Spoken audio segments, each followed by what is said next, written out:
Back to another video on the Inside Spurs channel. I'm Andy, your host, and in this video, we are talking about Spurs and talking to Krooppy's camp around a move this summer. We're also talking about Mikey more to Dortmund, so plenty of pretty interesting stuff to talk about and get into. Hope you're looking after yourself, by the way, on this extremely warm day in England. But let's start with the Kroupi noise. I'm going to call it noise. And it comes from Sizzy, who says that following positive talks with Kroupi's camp, the player has again expressed his interest in joining Tottenham. I think we've sort of talked about this deal a little bit in depth. And as much as I do rate Kroupi, I think a lot of us kind of do rate Kroupi. And I think a lot of us rate Kroupi over probably more of than the attackers than we have been linked with, you know, the Leaos of the world and things like that. Part of me still thinks this just isn't. I don't know, the negative.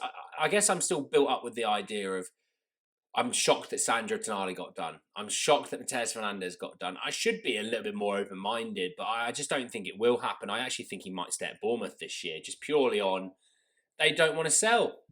And when a club doesn't want to sell, and by the way, I'll say this, money talks in football. It absolutely does. I'm not denying it, but we're talking about a player that's going to be, 90, 100 million.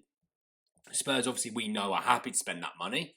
We have evidence this literal window and two lots of it. Spurs have plenty of money still to spend, by the way. If you think Spurs don't, they have absolute hundreds of millions of pounds still to spend, which is bonkers when we think about it. But Kroupi, I think, would suit Roberto De Zerbi's system more than a Leao would, absolutely. I mean, Kroupi can play across a couple of different positions in the attack, and he can play up front if you want him to. And I think when you look at De Zerbi's success at Brighton, with the Welbecks of the world, he's never had. I mean, Welbeck was a left mid / left winger for time at Manchester United and Arsenal. Yes, he's having a renaissance into his latter part of his career for Brighton, but De Zerbi can work with attackers that are just attackers, doesn't have to be an out-and-out striker. So I think would work there, but he might be the left wing. I mean, there's still talks to Savinho. That hasn't ended. That deal is still on, but it's painful, absolutely painful. Wanted to talk a little bit about Mikey Moore and also Romero. I'm going to come to Romero's situation in a second, but Mikey Moore, 4 hours ago, Ekram Kanor puts out that Dortmund had approached Spurs for Mikey Moore on loan, and they wanted a purchase option. Spurs are expected to block that clause, but they are happy for the player to go on loan.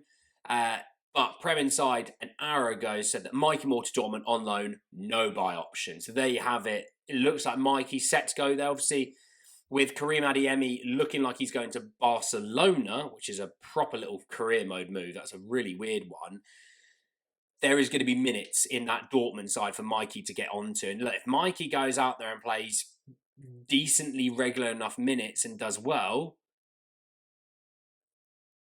that's a player ready to go next season. Absolutely ready to go next season. And that's super exciting. I'm absolutely buzzing about that. So, look, good luck to him if he does end up. Obviously, look, I'm waiting for one of the big boys to fully put their nail in that coffin. But yeah, he's going to go. Good luck to him.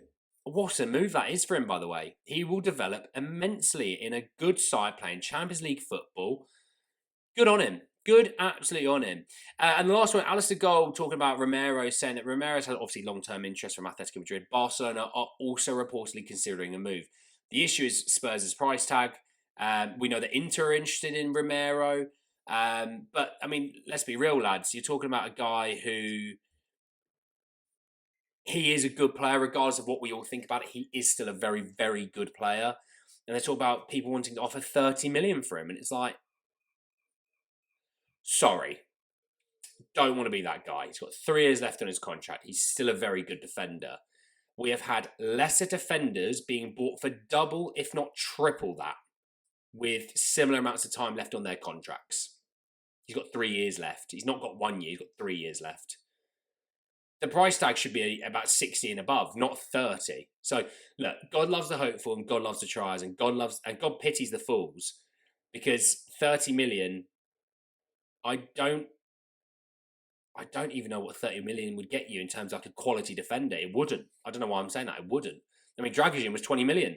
So for an extra 10, you get Romero. Fiorentina should just spend an extra 10 million and get Romero, shouldn't they?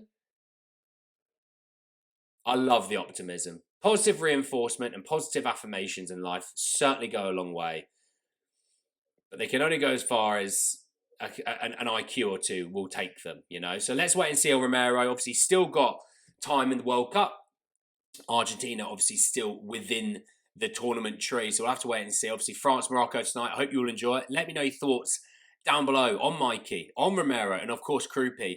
And I'll speak to you all very soon to talk a lot more about Tottenham. Take care. Peace.